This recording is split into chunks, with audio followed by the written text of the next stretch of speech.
Thank you everyone for coming today. This is going to be our expert panel on ARVR, although I think we will discuss whether we call it XR, MR, that's going to come. We have really great panelists today. We have Intel and Qualcomm, and they decided not to sit next to each other, but I don't think that means that much. Just gotta talk. Yeah. All right, very good. And Oculus with us, which is going to give us a very good view from the OEM point of view. This is a panel, so we are going to open questions at the end of the panel so that you can ask questions to any one of us. But we will start the discussion about how we see XR, let's say XR for now, how we see XR evolving, what are the challenges, what we can do better as an industry, how we can raise the bar, and make sure that we bring meaningful fulfillment, enjoyment to end users all around the world. And I think that we share the passion on the technology, on what it can bring to the world, and individually as well as company, we have very big ambitions about it. So I'll go very quickly, asking 60 seconds to introduce yourself, and then we'll go into the tough questions. Suzanne, do you want to start? Sure. Hi, I'm Suzanne Leibrick. I'm XR Market Development Engineer for Intel RealSense. So I spend most of my time looking at sensor-based solutions for VR and AR, also working with content developers and other people in the space. And I also co-founded a nonprofit that teaches people who are underrepresented in tech, VR and AR development skills. Hi, my name is Robert Hasbun. I run the input sensing technology team for Oculus.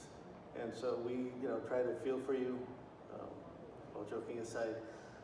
We try to bring new technology from the industry into these devices and really push the limit of understanding what you're feeling, what you're thinking, and recreating the experience.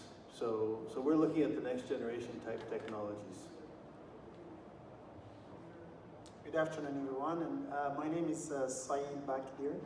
I basically am the XR product manager in Qualcomm, and basically take care of the product planning. It's just like a product manager role, but also engage with different OEMs that we have from a business perspective and from planning perspective as well. Thank you. And my name is Nicolas Sauvage. I'm in charge of ecosystem at TDK-InvenSense, which means working with very important partners like we have here today.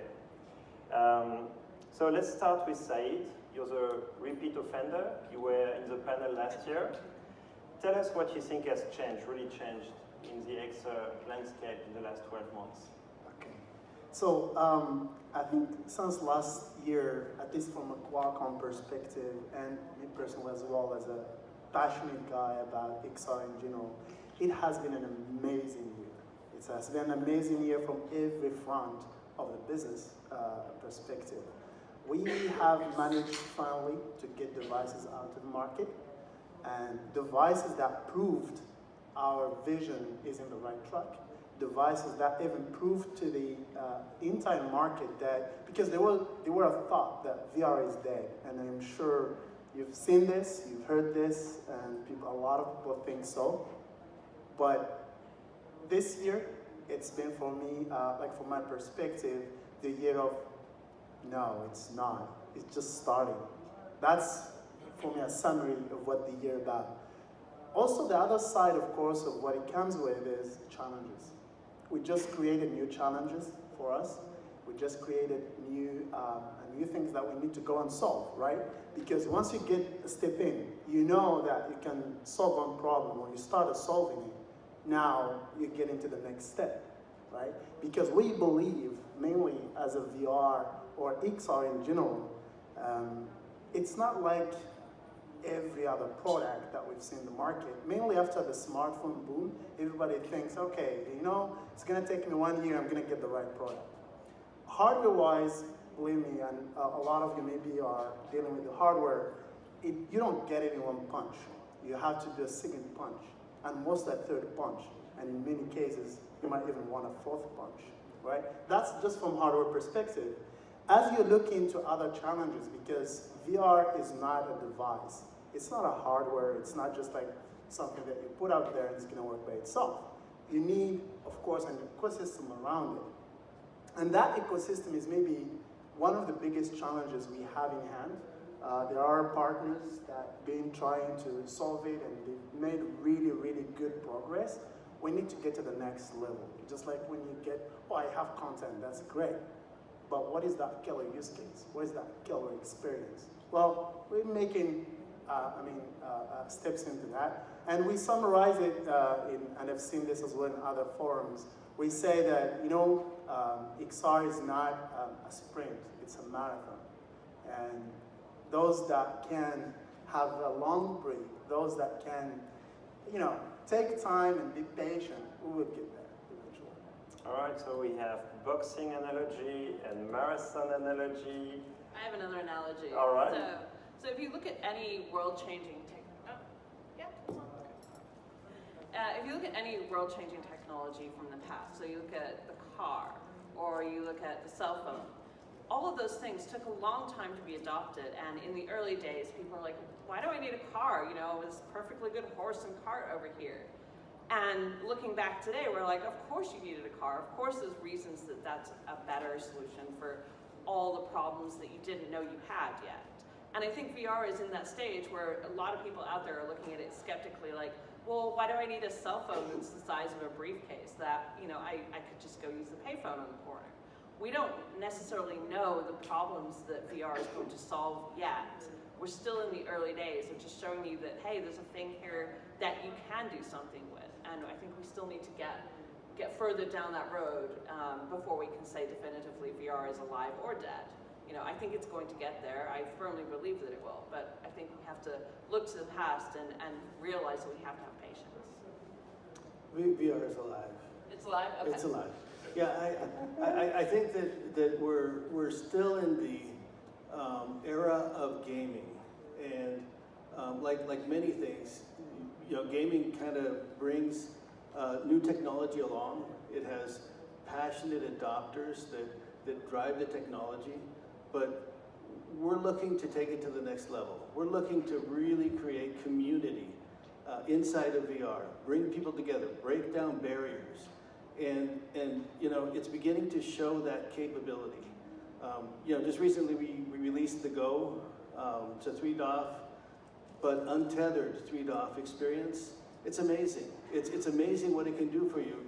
Sit on your couch and visit or go learn something. It's getting there, and with the technology getting there, the next thing is building that community. Building the community that can share experiences in virtual reality. That's what's next.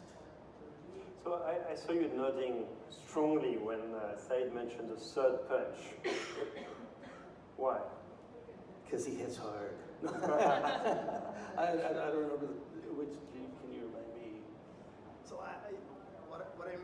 what I mentioned is that just from a hardware perspective, because people expect, or the market expect, why do people rush out to say that VR is not working? Because of the early devices that were available. And people think that from the first generation, you're going to get it right. So my analogy was, you're not going to get it in one punch. You will have to punch again and again, and hopefully you're going to get it on the third or fourth. Yeah. Okay, so if I go back to what Suzanne was asking, is it going to die? Are we going to see a cow at some point, or a winter for AR or VR? Are you worried about it, or you think it's going to be just keep growing and getting better? It's a good start in the last 12 months, but that's a tough question. Yeah, I don't think VR is dead. I think it is going to keep growing. I think the thing that we forget sometimes, especially in the Silicon Valley bubble, is that so many people out there have not even tried VR yet. And it is not something you can explain to somebody by putting them in front of a 2D commercial or a screen trying to explain it. As good as mixed reality captures are that kind of explain what it is, you really don't get it until you're sitting there and you experience like a social experience where I recognize that you're my friend, even though I don't see your face, but I see your mannerisms, I hear you talk, I see you move. And those for me are the really compelling experiences and the ones that make me keep going back to VR. It's not the games where I'm playing by myself, it's when I'm seeing other people, when I'm doing things with other people. And I think that doesn't happen, really. The industry doesn't start to take off until we have enough people out there who've tried it, who've experienced it, who've had those moments where it's just like, this is an amazing experience. I feel like I'm here with somebody who isn't here with me. The human connection you were talking about. Yeah, absolutely. I think to build that, we need the application infrastructure. We need games or social interaction type platforms that maybe we haven't really figured out what they are yet. There's always that valley or gulch as we wait for that winning application. But to Saeed's point, you got to evolve that platform, evolve that hardware, create more capability to enable those applications when they come. So it is 3, 4, 5 punches. Look at the cell phone. That went through a lot of changes. Even from feature phones to Symbian to Android, and it went through a few punches. Let me check. How many people in the audience have tried VR? That's pretty good, actually. And tried augmented reality? That's actually a very nice audience. Okay. Okay, how many people held their hands up who've only tried the cardboard? Okay.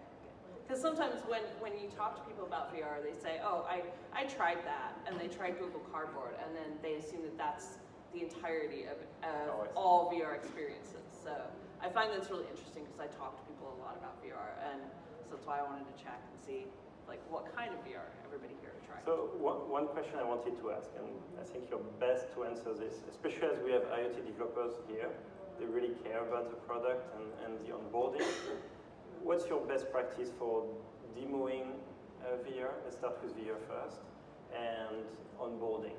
And what mistakes have you seen along the way that you would say, don't even try this?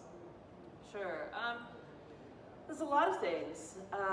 People are a little bit scared sometimes to try VR because it's so new, and we're so driven by sight as our primary sense that, especially in a public setting, it can be quite unnerving to people to put on something that means I can't see anything that's happening around me. So the main thing I've found when I'm demoing VR to people, especially their first time, is you have to talk them through every step of the process. Like, okay, I'm going to put the headset on you now. Is that comfortable? Let me make sure. Can we see everything okay? Here, let me hand you controllers. And every step you have to talk them through it. And I think that's something that people don't really necessarily know. And then even beyond that, when you have to know the experience you're showing them very well. So if I'm demoing Tilt Brush to you, I have to know what buttons do what. And if you see something weird, I have to know what that might be. Like if you accidentally hit the wrong button and suddenly a menu pops up or something like that. So just talking people through it, making sure they're very informed, and also making sure that the experiences you show them for first timers are good. So I wouldn't put somebody in a roller coaster their first time in VR, like things that are likely to trigger motion sickness. I would make sure I show you something that lets you have time to acclimatize to being in VR and lets you stand and look around, not instantly be in the action. So Tilt Brush is one of my go-tos for first timers because it lets you take that onboarding experience at your own pace. So I think that's really important. And just, yeah, making sure people feel safe.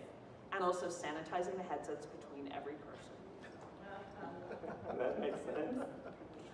I agree. Actually, my first onboarding, I was using an HTC and they put the speaker, so I could not hear the person.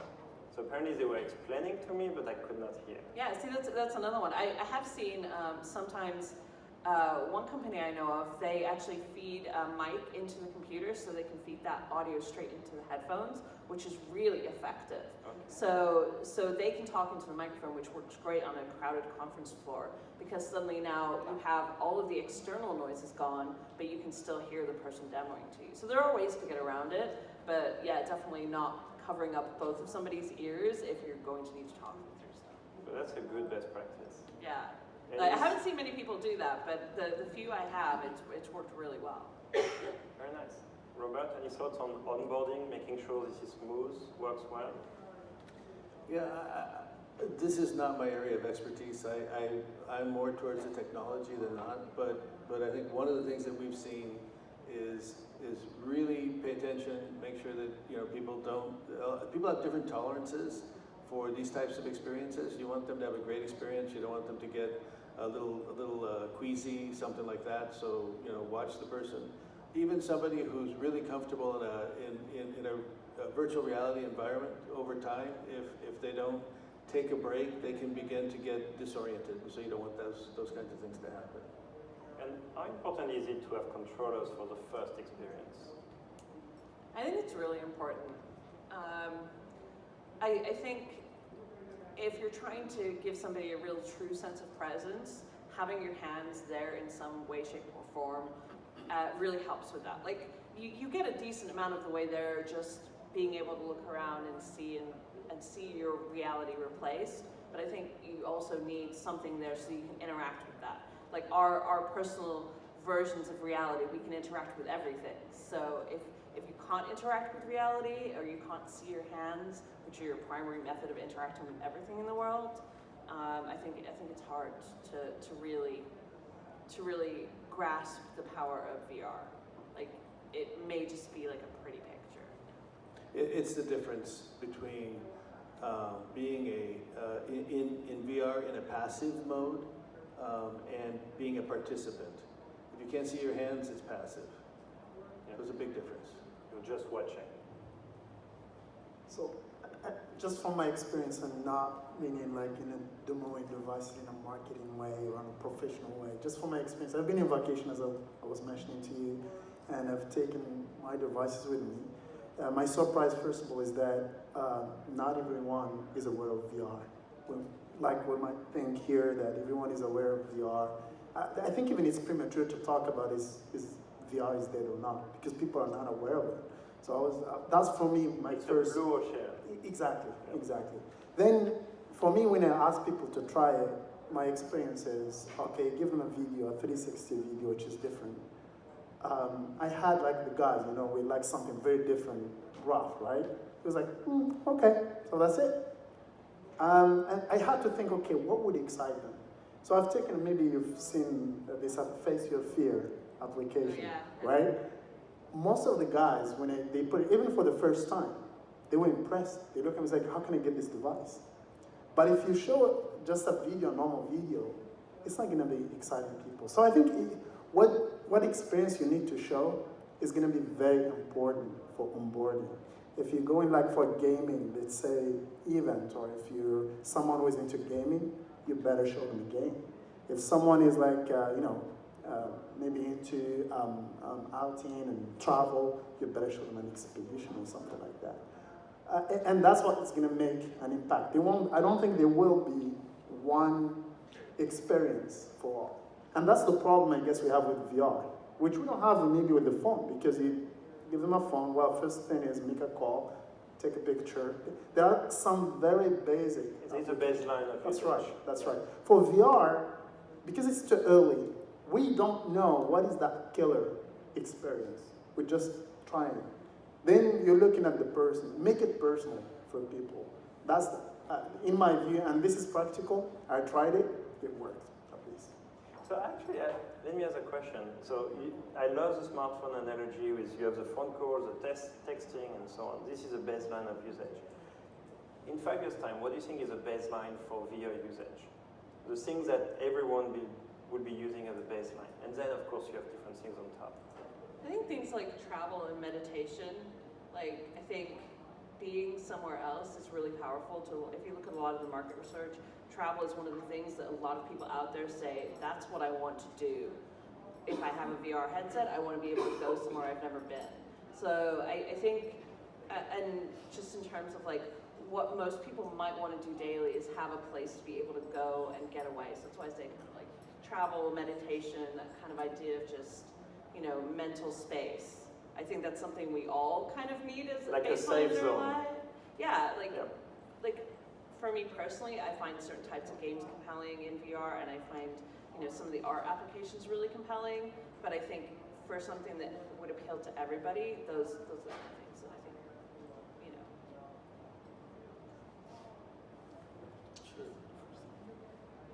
see, that's a tough question, so we just send you the microphone. That's not actually our plan. Our plan was any question we didn't want to answer, we'd hand to Saeed. That's right. Yeah, so just for the small story, Saeed was supposed to have a kilt today as a private joke yesterday. He didn't honor it, so all the tough questions are supposed to go to him. Just imagine me with a kilt. Yes. You know, so we'll build an experience with that. And maybe in 5 years, you will get to see him in virtual reality with a kilt. We're working on that. Thank you, Oculus. Let's keep it virtual. That's a very good idea.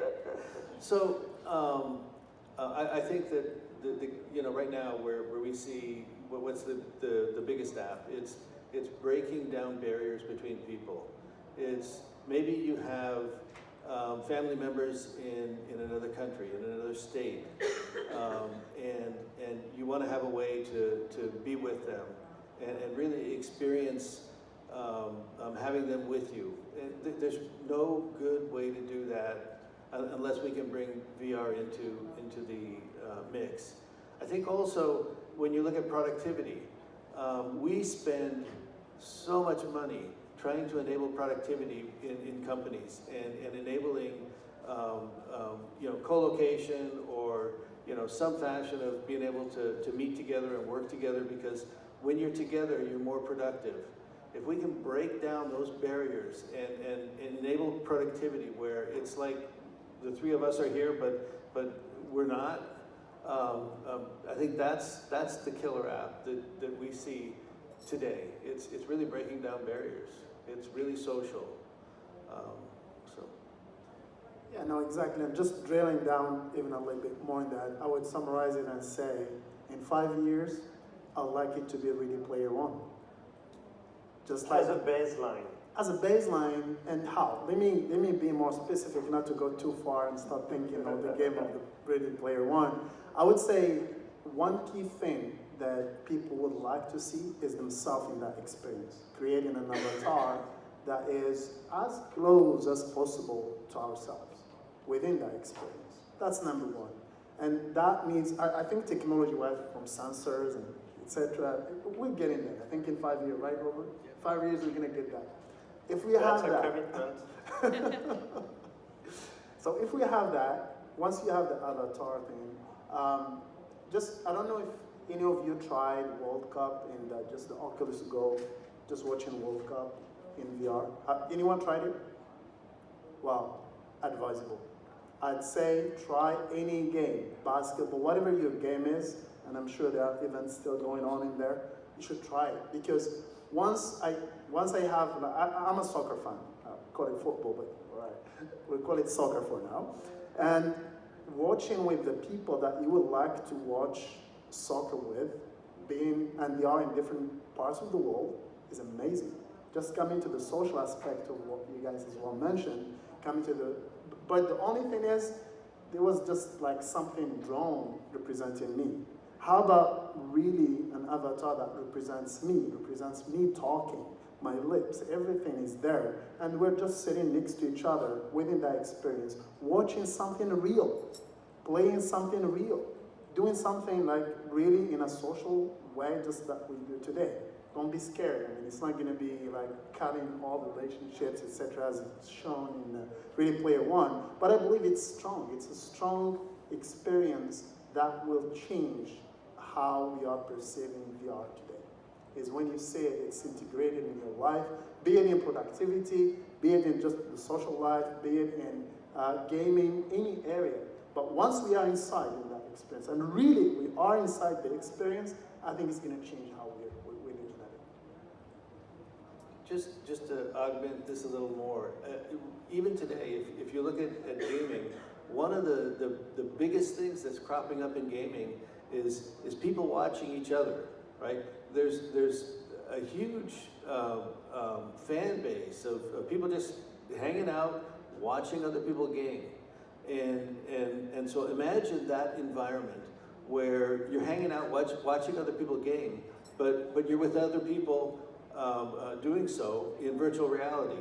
Or maybe even you're there, watching this person game from whichever perspective you want, not just inside the game, but from the outside looking in.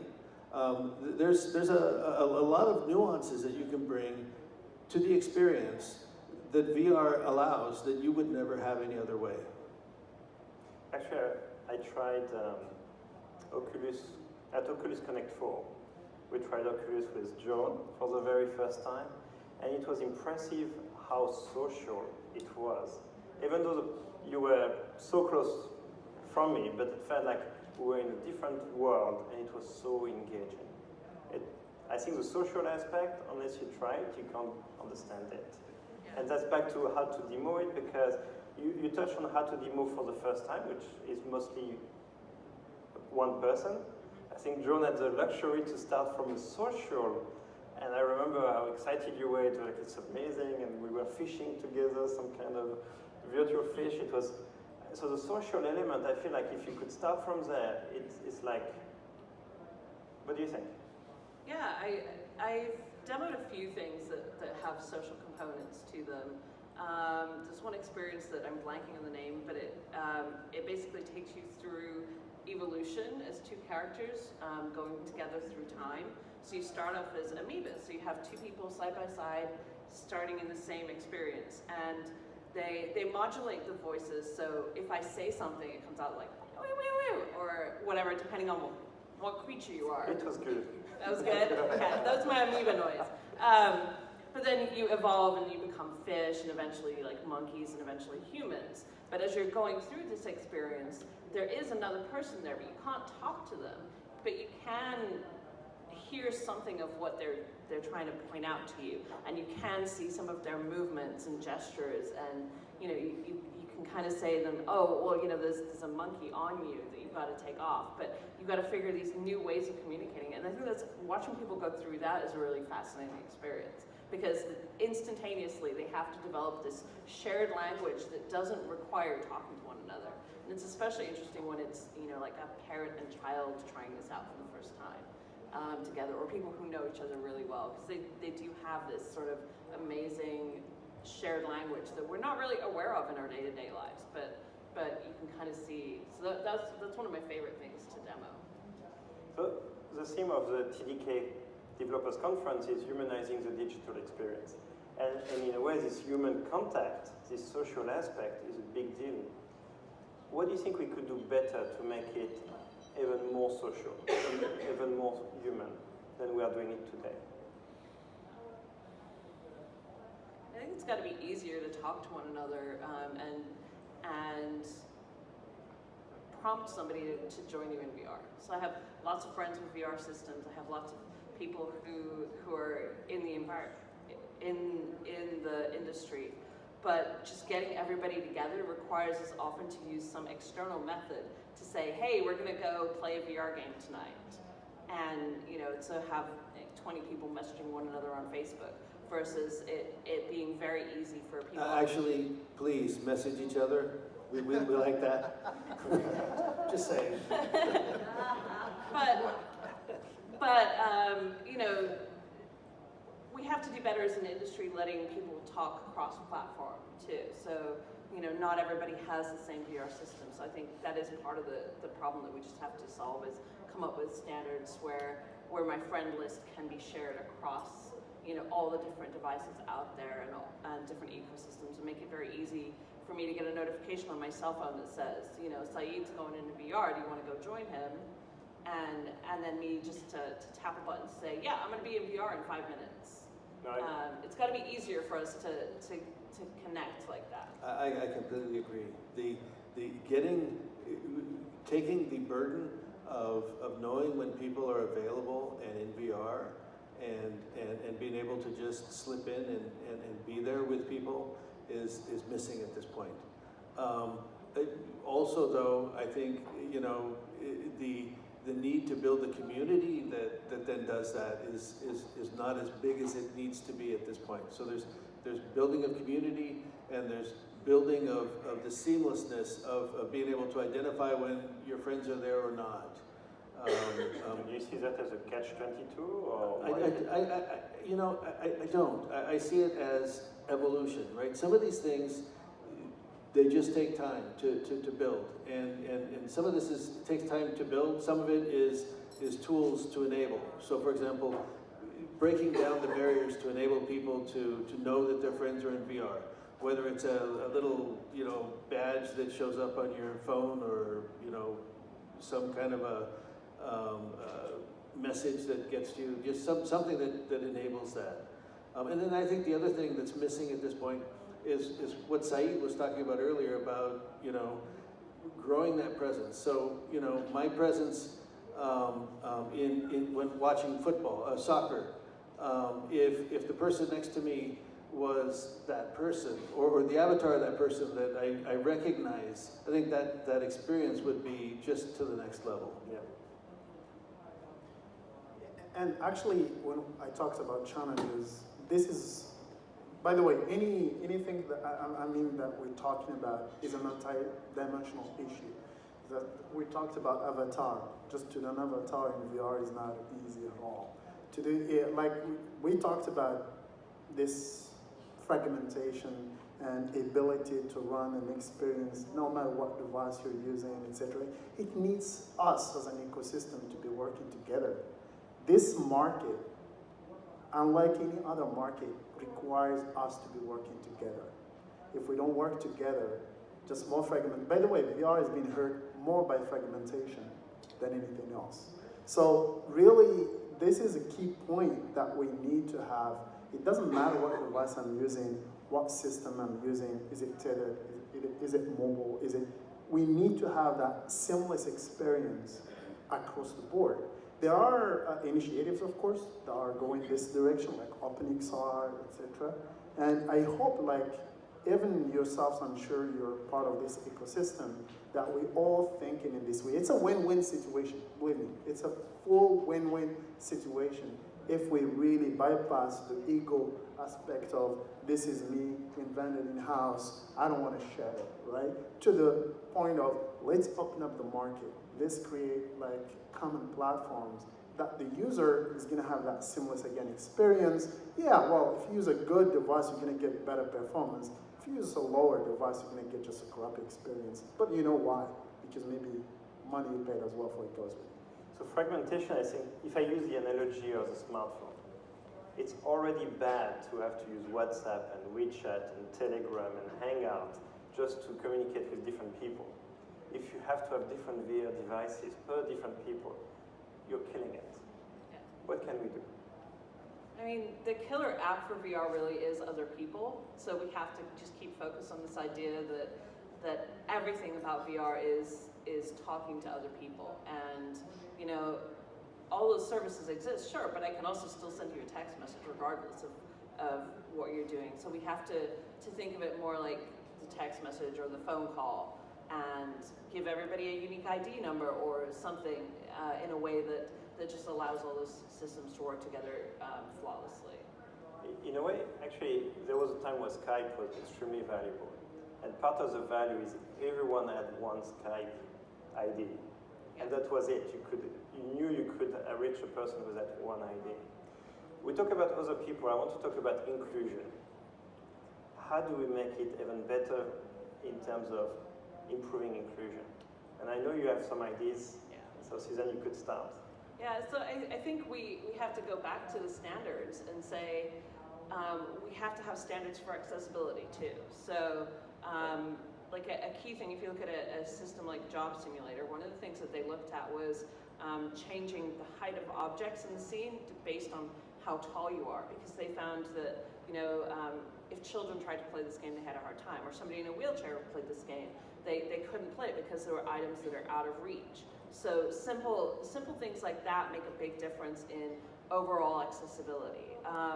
Also, things like subtitles. This is something that I've been thinking about a lot recently. Is how do you effectively solve the subtitle problem in VR? How do you give people tools that say, I'm not just going to tie a line of text to your field of view because that's really going to break your immersion, but how do I make it so that maybe when you speak, I see what you're saying above your head? Yeah. How do I get your attention to even turn in that direction and know that you're speaking if I can't hear any sounds? Because right now we use audio as a lot of the cues for showing people where to move. And I think we have to come up with designs for this and standards and ways for that to be accessible for everybody.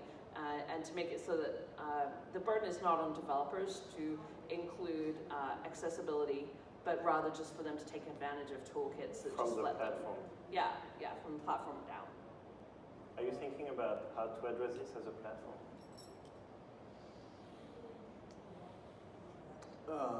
I think this is one of those problems that we would really like to have. I just don't think we have that problem yet. I think that some of the things that Suzanne's talking about for inclusion are really important. They're important because we have to make sure that we understand and enable different age groups, different body types, etc. But we're at the beginning of this journey, and right now the thing we need to build more than anything is a strong community, and then focus on inclusion and making sure that there's some. I think that one of the things that's going to come soon is security and optimizations and personalization that will take us again to another level. But I think you have to get to community before you start doing some of those things. Yeah, so I thought exactly the same thing. Even though I know it's a problem that needs to be dealt with, and there are definitely good ideas to do it, but first we need to get VR in the hands of everybody. And I want to see everybody using it at least 1 hour a day, 2 hours a day. Get to form factors, just like for you to use it more, get to form factors that you can use. I hate that big thing in front of my eyes. How can we get, once you get into a mode where you have really a good mass of people using it, and you have a good mass of developers writing for it, creating experiences, I'm sure inclusion is going to come to picture, and it's going to be dealt with. Okay. How much do you disagree? I think it's something that, because we're building the technology, I think it is advantageous to at least think about it now. Even if it's not the case that we need to build every solution right now, I think we have to design for the future, because it's all very well to design a car, but then if you've got to redesign the whole car from the ground up so that people can actually get into it, I think that's a problem. So I do think, I recognize that, yeah, we do have to build community. We do need more people just in general using VR. But I think there's a huge underserved market of people who this would be the most compelling technology for them. If I'm housebound or if I'm restricted in mobility, then for me, VR becomes a way to experience the outside world that I maybe don't normally get to experience. So I think it's something we should think about at the very least. Well, actually, maybe we've given me the wrong impression. We are thinking about it. It is part of the agenda. It is part of the roadmap. Are you including that in part of your design thing? Absolutely, absolutely. It is there. I think when I spoke about it personally, I thought more on like, okay, what's the most important part? But definitely, it is really in the plan. It has to be there. We cannot wait until then and just start thinking about it. Yeah. Yeah. What do you see as the biggest thing to solve in the next 24 months from a technical point of view? And of course, we can talk sensors, of course, but more widely. What are the real pain points to fix? And besides pricing? Because pricing is clearly something that's important and everyone will agree. But what are the technical challenges we still need to fix today? It's not really a technical challenge, it's just getting VR into the hands of people. Letting people try it, letting them know about it. Like Said was saying, there are plenty of people out there who have no idea what this technology even is. So we have to put headsets on people. I don't know if that's a technical challenge, it's more of a logistical challenge, but I think that's the ultimate to get it out there. And I think what Oculus did with the Go is an amazing first step towards getting it to more people. But I think that's going to be the biggest thing that makes the biggest difference. Just even to say in other words that what Suzanne mentioned, we need to, VR is a geeky thing. It has to be less geeky than what it is today. That's, I mean, I think is the problem today. Because everyone's like, I mean, oh, geeky looking or something more? even the access to it, the way it's presented, people that use it, people that talk about it. Even just in this event, how many normal people we have here? When I say normal, it doesn't mean that we're not normal. Well, we're not normal, okay. Well, not normal, okay. So, but what I mean is people that don't have anything to do with ER and VR, you get to know about ER and VR if you go to events, if you go, because that's where you get to know about it. But how many shows in the TV, how many consumer-friendly programs are there to show what VR is about? Location VR is a good way, but it's still very limited. It's very expensive. It's, I mean, again, I think thanks to, again, Oculus Go, it's getting there eventually. And no matter what we say, oh, I need $6. No. That's good enough. You get to the right price point where people can buy it for a Christmas gift without too much thinking about it. That's the key point, and that's what is going to get in there. Now, to answer your question about what technical areas, there are plenty. I think when you look at an XR device, and be it VR or ER, even though I see ER even a little bit further away from that perspective, everything needs to be updated, every part of it. So think about when we're looking at, to get really that immersive experience, as we talked last year, yep. We need, of course, the 3 pillars. You need the visual, you need the sound and interactions. None of them is perfect today. All of them are good enough, but we know that they're not perfect. One good thing that is happening is, and we have, I mean, we believe in it, is that the mobile technologies are paving the way for VR, are accelerating the VR adoption. If not, we would never get to $200 for a VR device like Oculus Go, right? So that's important, and we need to keep really leveraging the mobile technologies for that. So that ranges from the graphics perspective. Yep. That ranges from, I mean, just displays. The quality, like today, like when you try the cardboard or any mobile smartphone kind of, it's maybe 60 frames per second.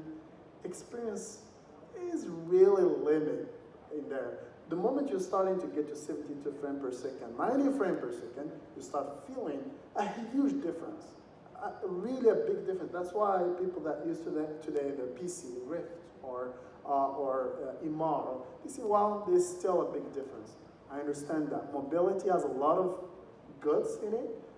Beyond the cost, it's the fact that I don't need to be cables, I can move around, etc.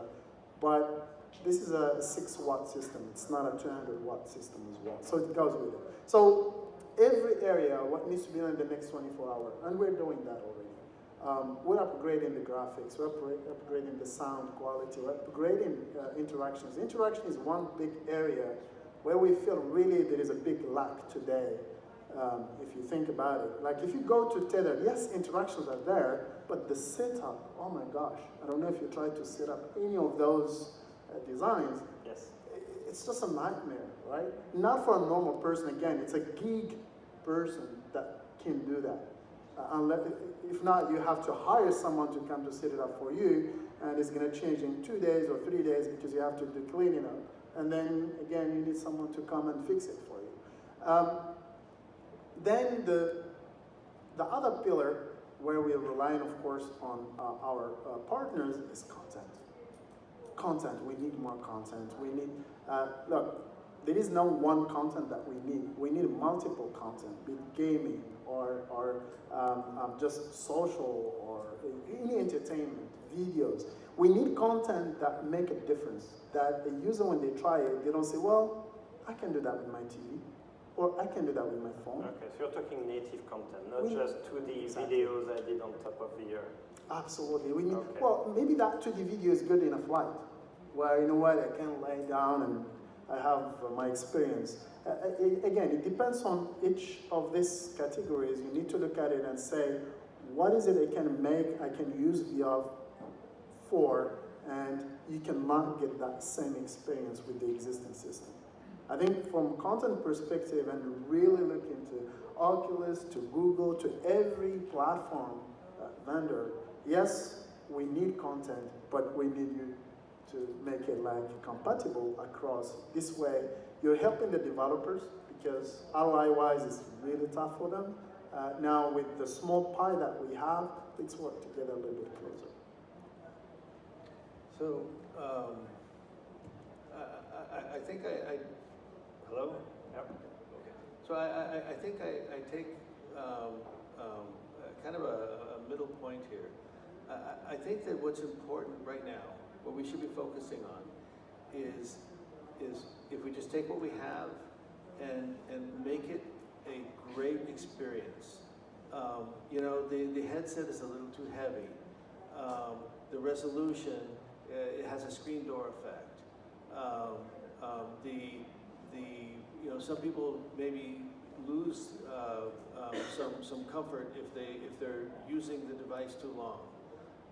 You know, some people get nauseous almost immediately, right? These are real issues that we have to look at and deal with. Accommodation of people across the board and making it something that when you put this thing on and you use it for 2 or 3 hours and then you take it off, you feel great. I think today there's the risk, you know, if we went wide, that there'd be some portion of the population that would use it for a while and not feel well afterwards, and we don't want that. Yep. We have to fix that.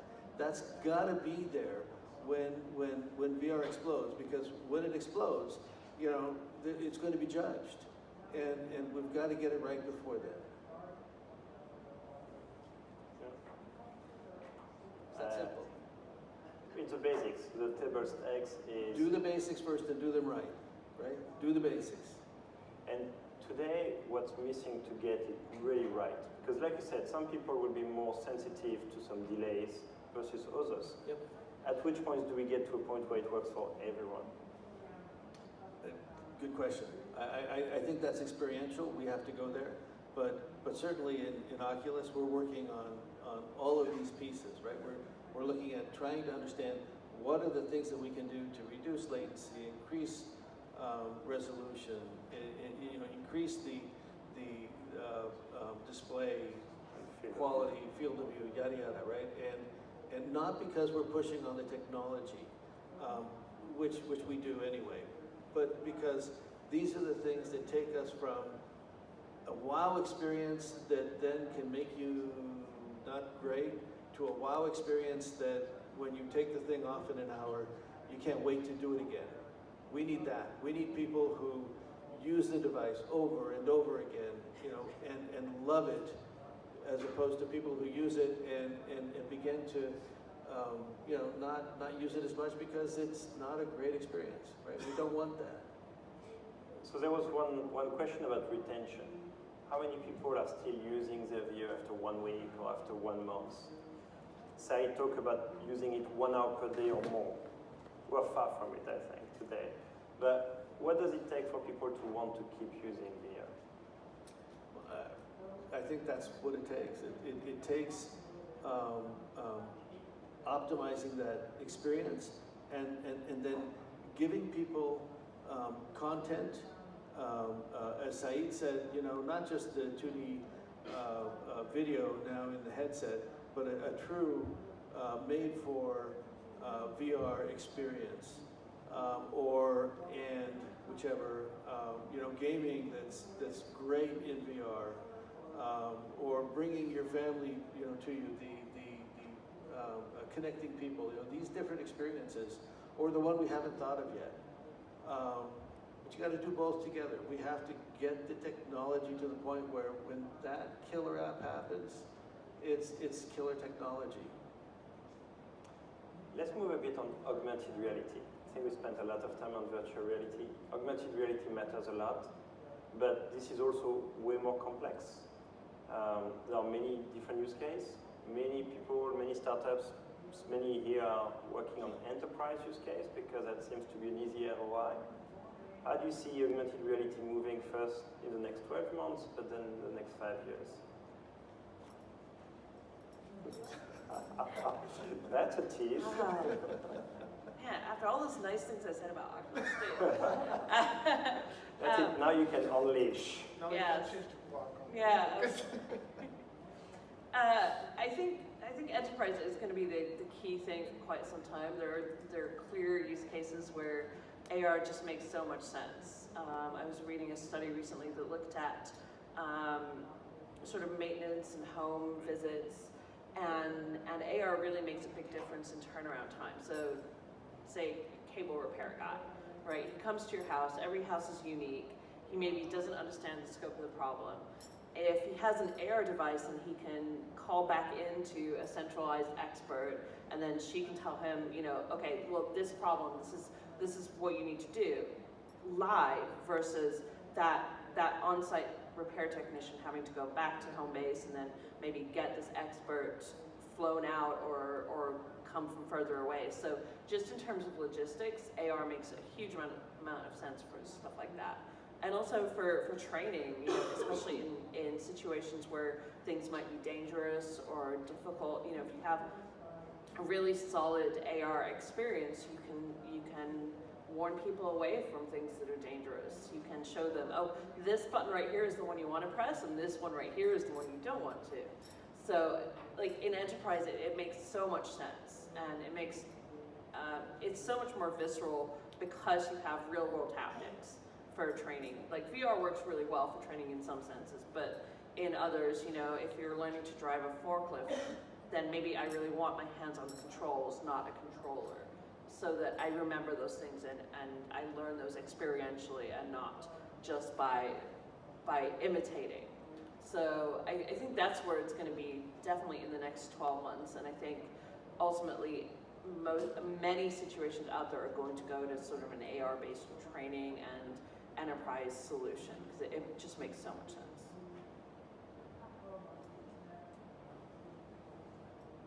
You really didn't find the microphone on this one.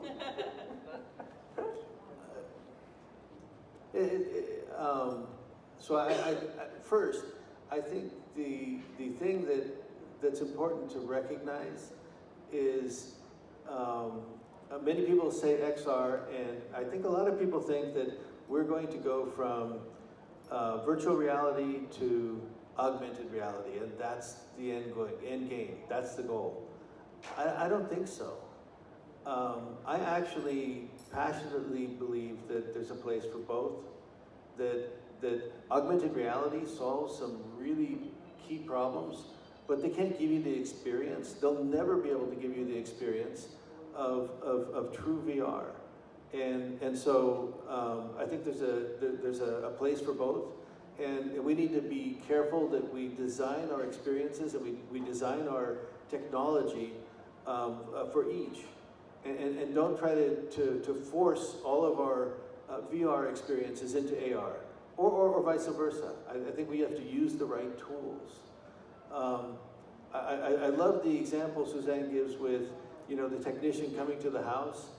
I don't know if you've had work done, you know, like electrical work done in your house before, but imagine that technician if they had, you know, something like a radar that could, you know, penetrate the walls and find the wires. And so they don't, you know, tear your house up looking for wires. They just know exactly where things are. Or a plumber being able to look through the walls and see where the leak is.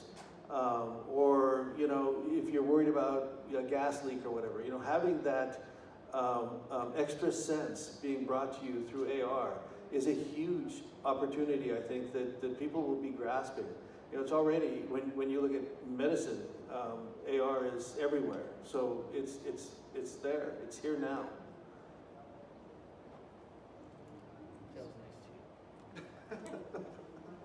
No, I think I do have two parts to answer, I mean, or to give my view on this. One more generic, which is, first of all, when we look at VR or ER, for us, it's the same challenge. It's just maybe ER is a little bit, I mean, futuristic in a sense that, harder. Well, the way I wanted to say is, VR is like everything is virtual, ER is a part of it is virtual. You know what, you get into a point where a device can do maybe sparse kind of virtual around the world, to the point where it can do 50%, 60%, maybe 90%. The moment it gets to 100%, you are in VR mode. Now, what is different is what type of device, what form factor, etc. That's a different discussion. But from our perspective, it's the same thing. VR is just step one. It's that first punch. At macro level, is that first punch. As we're going forward, and none of them is going to disappear, to Robert's point. Every one of those is going to have its own market. Even in ER, by the way, we're saying, hey, enterprise is the use case, ROI. I don't think that's the reason. It's just because, by the way, if we can make today an ER device for consumer that they can wear, believe me, they will wear it. Consumer would take it first, even before enterprise. It's because the form factors that we are able to do today with the ER devices are bulky. You can run only 1 hour or 2 hours.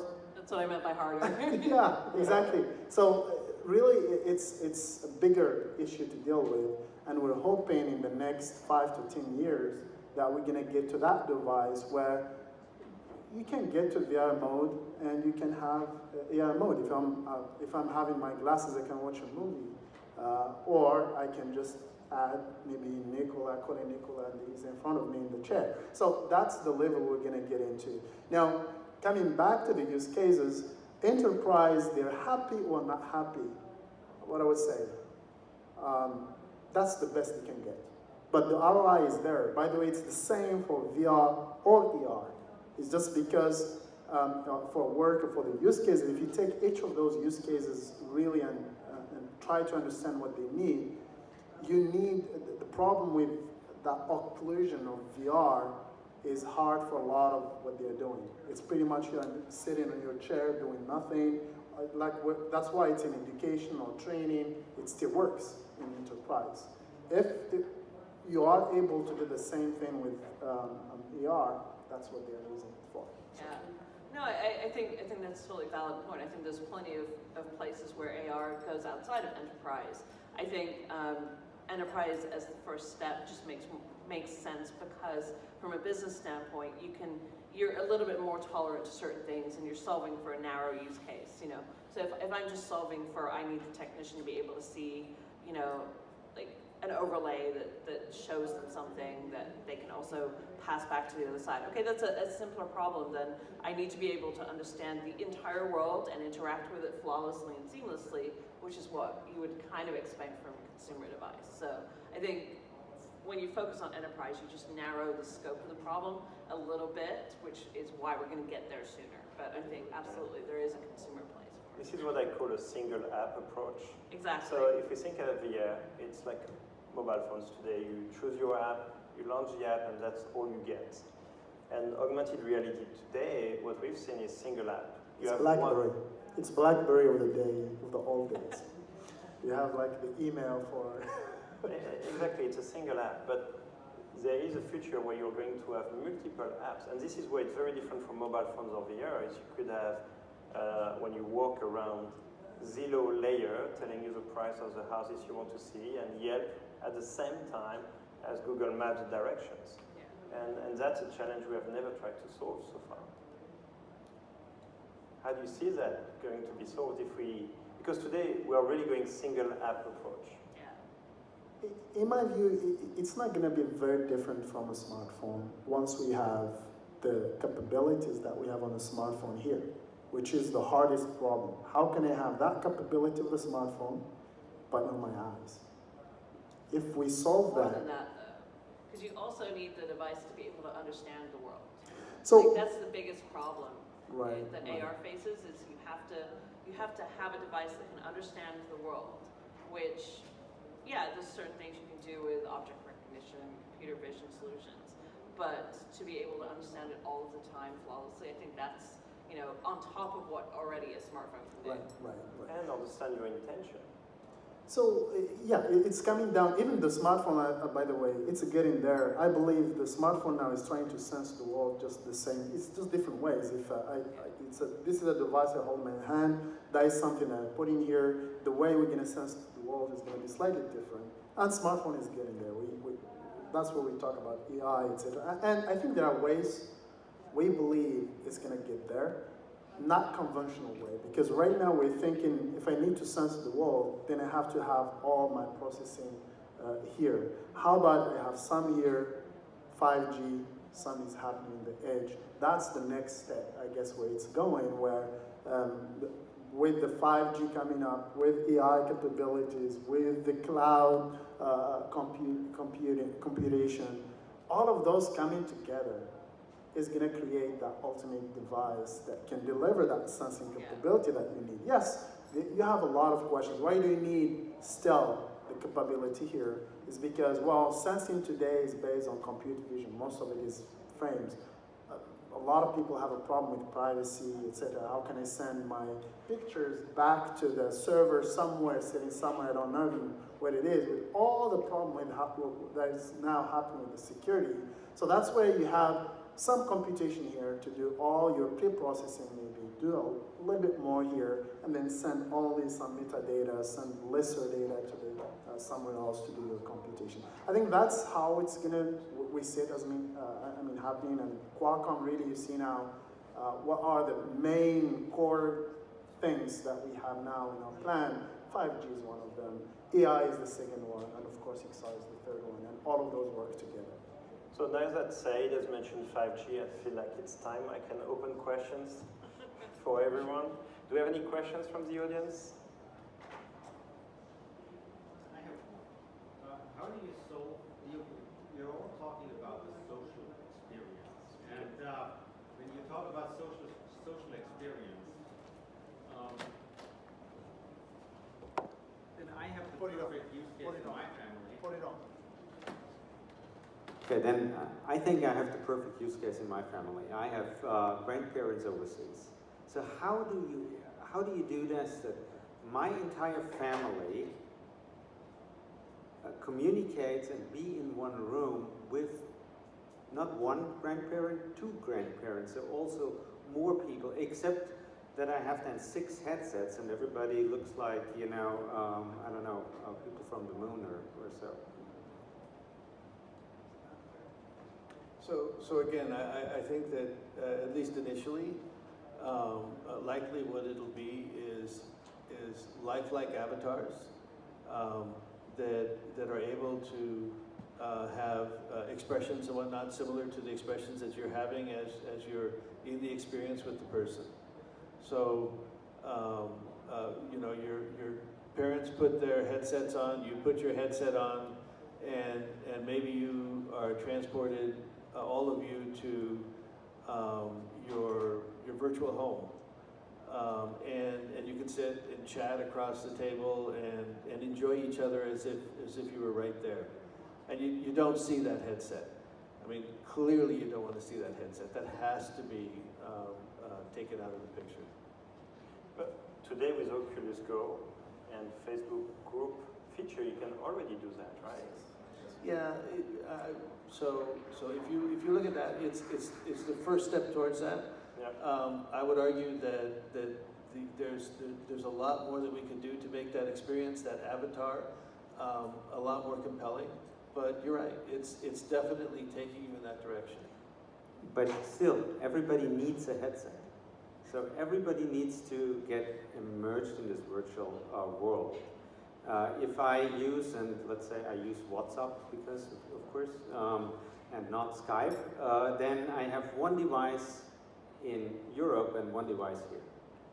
And the group is still together. There's a group over there and a group, and we communicate as a group. How do you solve this in the VR or AR world? Yeah, so I think you're bringing up a different question. Or let me pose a different scenario. I think we have to get to the point when we're social, where I can have my headset on, you can be looking at your phone. Your parents, maybe they're sitting in front of a TV, and some of us are you know, live because I've got my headset on, and some of us, you know, maybe you're half of you is visible because you're holding a phone, and maybe your parents are not visible because they don't have a device with a camera enabling this. And I think that this is a key thing to have experiences that are resilient, that don't require just the headset, right? True social has to be resilient. And the best experience is going to be with the headset, but we have to enable an experience that transcends that. Only one microphone now. Yeah, no, just to add on that, and it's important to define what exactly you need in terms of use case. If you want everybody to be kind of immersed in that experience, I guess you'll need a headset, yes. But maybe what you want is like something like a hologram, that everybody's sitting in their chair and they see the same thing. So there are different technologies that you can use it, but I think if you're looking at VR and you want to really experience that in an immersive way, there is no way but taking a headset. If you want some other experience, yes, you can just take your phone, maybe a TV, maybe something else, or a hologram, as I just mentioned. Right? There was 2 questions at the back. I just wanted to mention that there is recently announced one of the partners that we work with at Intel, a company called Jaunt, who has a 3D scanning technology using our cameras where you can view the person at like 6 inches tall sitting on your coffee table. So there are like other technologies out there that let you interact with people. It may be that some people are going to be in the headset, some people are going to be, captured as a hologram and viewing things on the phone. There are ways around this, lots of different solutions. I've seen some of those, but the question is, how do we bring this, really make this inexpensive enough so that We're working on it. It will happen. All right, there was a Yeah. Yet still, pardon my ignorance on this, but how does, as a consumer, how does the model work? Today, I'm shopping online for hardware on one website and content on other websites. Do you see like service providers coming in and managing this, giving subscriptions, monthly subscriptions, or kind of like I'm going to show my age, the cable network having different packages depending upon the type of content or the type of hardware you want you want access to? Subscriptions for hardware or subscriptions for software or both? Both, I would think. Like the cable company, I'm subscribing and getting DVR boxes as well as access to content, right? True, but you still buy your TV, right?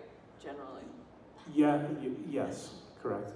Yeah, so I don't know that subscriptions for headsets would make sense to me because I don't really want to wear somebody else's headset all that much. Yeah, but you do have a subscription for your cell phone. True. So that's about the service. Like the hardware is still mine. It's still something that I bought, whether I... If I go into AT&T today, I pay them $30 a month for my cell phone, right? Do you see that same type of model evolving with VR? I mean, just to defray the cost is what I'm thinking is, you know, a $2,000 virtual reality headset, you know, amortize that across a 2-year subscription with a service package, et cetera. Okay, yeah, I see what you're saying. Yeah, maybe. I don't know that I have an answer to that. Okay. I think that we are at Oculus trying to create virtual reality solutions that are affordable. You see that in the Go. This isn't a commercial, I'm just saying you see that in the Go, and that really is our intent. And there's a lot of engineering that has to go into making something that's affordable and such a precision instrument at the same time. So it's a big deal to us. And because of issues like you're bringing up, you know, how do you enable a mass market adoption unless you get it down into a price point that people will do it? And so we're all about that. We're really focused on delivering this experience at a great price point. And even so, I think that there's a high likelihood that eventually there'll be subscription models for content at a minimum. Steam is a subscription model for gaming, right? You're going to see potentially you know, next level high-end devices that will have a high cost. Like today, you see the iPhone, and so you know maybe you'll have a spectrum of devices, and some of those devices people want to have with a subscription. But today, enabling, you know, just adoption across a wide group of people, I think that the key is to have it affordable and have it an amazing experience, right? We do that, and the other, I want these problems. So we'll take 2 more questions. Just say, if you don't mind, Nicolas, just add on this question as well, if you don't mind. Go. Fast. I think it's not going to be any different from what's happening, mainly if you look to the tablet today. Today, most of the devices are Wi-Fi only. It's hard for operators to find really a reason why they should be in the middle. But subscription, like getting into the operator model, it's going to get there once it's connected to 5G or it's connected to 4G, any technology. It's going to get there. And all those partners have to work together because you would have a subscription in a way or another to an operator. And whoever the operator is Facebook going to become an operator? I don't know. But what I want to say is that there will be a model coming up the moment the experience is connected. And it's going to be more complicated because smartphone, it's all just 5G. But for this kind of experience, VR experience or even ER experience, cloud is a big business in there. And that's where everyone wants to get money. Because even for operators, the mobile service is not anymore the only thing that can generate money. Having other services, bundles, like most of the operators today have content as well. That's why everyone is fighting to have content on themselves. That's going to create that business model. So we're going to get there. All right. So now we have time for 1 question. I wish we had 2 more hours with you guys because this is amazing. The hardware versus subscription thing is something that we could dive very deep into, but I guess to close, I want to know what each of you personally use as VR. What do you guys actually personally use VR these days? Because I am a big proponent and I hope that it becomes a bigger thing in the future. What do you guys personally do? For me personally, maybe the question is what I don't use. That's part of the problem. I think I don't use, because when we look into the market on devices, there are very few devices that are good devices out there. And I can tell you have an MR and PS VR, I have the Rift, I have the Vives, I have the Oculus. Which one do you come back to? For travel, I would say if I'm traveling, I would take an Oculus Go. Mostly because I have Netflix in there. Most of my applications, if I'm traveling, I don't need to play necessarily. I'm not a gamer compared to Suzanne, who's more a gamer for me. But more just consuming content. The social aspects of it is important. I can play chess with my family wherever I go. So that's what I would travel with. If I'm at home, I'll be honest, I might be using any of them. What I don't use is the crappy devices that hurt the market more than anywhere. There's a lot of devices there. If you go to Amazon, type VR, please. You're going to see how many devices there. I wish I'm Amazon, I would wipe them out. They're not good devices. People will try to run away from VR at once. And hopefully in 1 year or 2, they will try, and they will take away with them another 10 people. Yeah. I think we will agree on this one. Yeah, that's a really good point, and there's nothing we can do about it. But those devices, the really bad experiences, I think they can take somebody and turn them off forever. So yeah. So for me, I like to exercise and using the VR. Fruit Ninja and something, not a plug, but I mean it's cool. It's a cool app, and I'm finding that it keeps me distracted. And I can work up a sweat real quickly, and I need to do that more. And so that's really the thing that I'm finding I'm enjoying the most.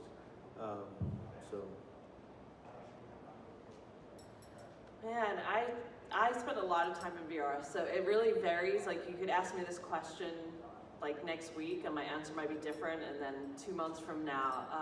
When I first started in VR, my first job in VR was building worlds in our platform called Sculptor VR. So it's still one of my favorites, is to go back in and just build worlds that I can then explore or show to other people. Currently Beat Saber is another one of my favorites.